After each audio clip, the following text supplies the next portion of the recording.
mi sembra che oggi alle richieste dei cittadini di Venezia che nei giorni scorsi hanno sofferto alcuni disagi possano trovare un luogo adeguato ai loro bisogni.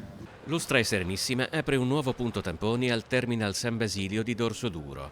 Tra le Zattere e Santa Marta, con accanto un imbarcadero del Vaporetto, la struttura che nel pre-pandemia accoglieva i passeggeri delle navi da crociera è stata concessa dall'autorità portuale e contribuirà ad offrire una risposta adeguata all'enorme richiesta di Covid-test a Venezia. Abbiamo verificato la fattibilità di questo utilizzo temporaneo di strutture portuali dove c'è un'operatività portuale, in questo caso dedicata al traffico crocieristico, che hanno anche per la loro organizzazione interna proprio una loro configurazione adatta all'accoglienza di persone, allo stazionamento di persone che attendono, ed è molto facile o più facile garantire le distanze che sono necessarie anche in fase di attesa delle attività che vengono svolte. Per evitare file e congestionamenti delle strutture, da oggi a Lustra i Covid-test si eseguono solo su prenotazione e in molti più luoghi di prima.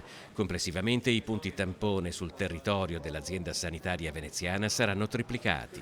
Questo è uno degli interventi, è uno degli più direi importanti che stiamo realizzando, ma la prossima settimana andremo ad agire anche su Chioggia, dove anche lì sono emerse delle criticità, e andremo sempre in collaborazione con l'autorità portuale ad aprire un drive-thru per dare una risposta a quelle esigenze.